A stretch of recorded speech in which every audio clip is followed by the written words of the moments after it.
Long, long ago, there lived two men in houses close to each other.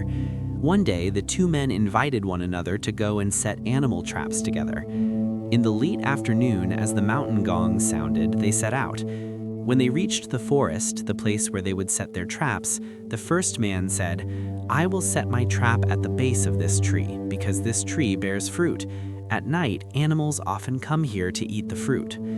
The second man replied, "I also want to set my trap there, but since you are placing yours at the base of the tree, I will set mine at the top of the tree instead.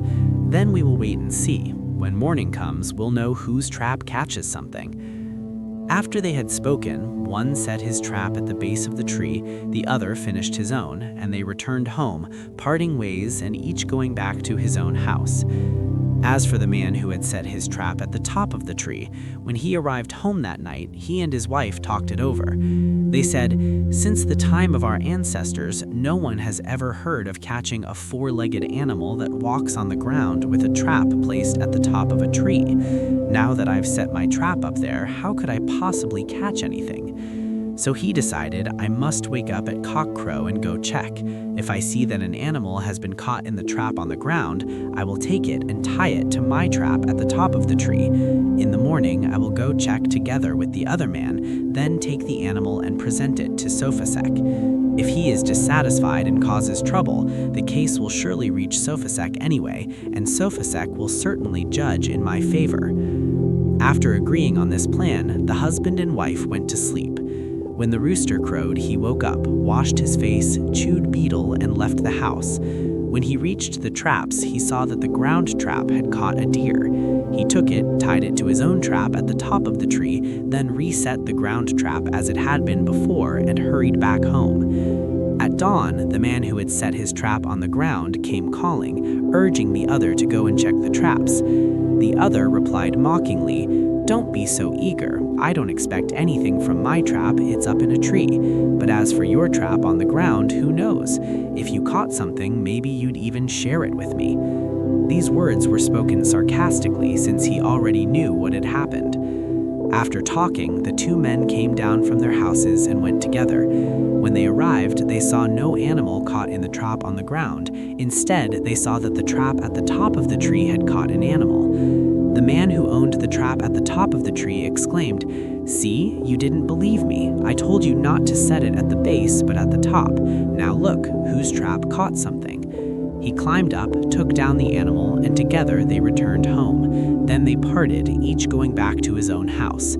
The man who now had the deer hurried to present it to Sophasék and reported, "I and the other man went to set traps together. I set mine at the top of the tree, he set his at the base. I am a crooked man, and I know this matter will surely reach you. I beg you to decide the case with mercy. Just let me win, and I will be forever grateful to you." Sophasék accepted the deer and said, "Go quickly and bring betel leaves and erica nuts before this morning ends.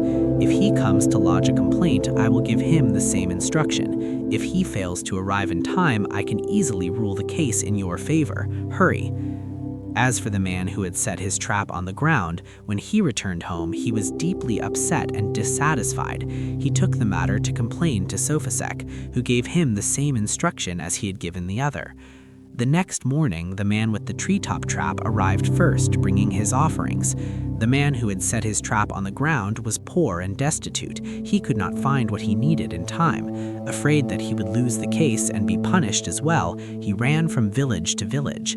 Along the way, he met Sopha the Rabbit, who asked, "Why are you running like this? Stop for a moment." The man replied, "Sir, please have compassion and help relieve my suffering. I and another man set traps together. I set mine at the base of the tree, he set his at the top. In the morning, we found no animal in the ground trap, but a deer caught in the treetop trap. I was unhappy and went to complain to Sophasék. He said whoever arrived first with offerings would win the case. That is why I am afraid. He has already arrived before me. Please, I beg for your help." Sopha the Rabbit replied, "All right, don't be afraid. This afternoon I will take you there." The man was overjoyed. In the afternoon, Sopha the Rabbit arrived at Sophasék's house. Sophasék called out, "Why are you so late? You've already lost the case." Sopha the Rabbit replied, We were late because we stopped to watch climbing fish fly up to eat tamarind leaves. Sophasék said, "Since the time of our ancestors, no one has ever seen or heard of fish flying up to eat tamarind leaves." Sopha the Rabbit answered, "And since the time of our ancestors, from our grandparents, parents, and forebears, who has ever seen or heard of a ground trap failing to catch an animal, while a trap at the top of the tree catches one instead, and a four-legged animal at that? Has anyone in this land ever heard of such a thing?" At that, Sophasék fell silent and dared not reply further. Sopha the Rabbit then judged the case in favor of the man who had set his trap on the ground.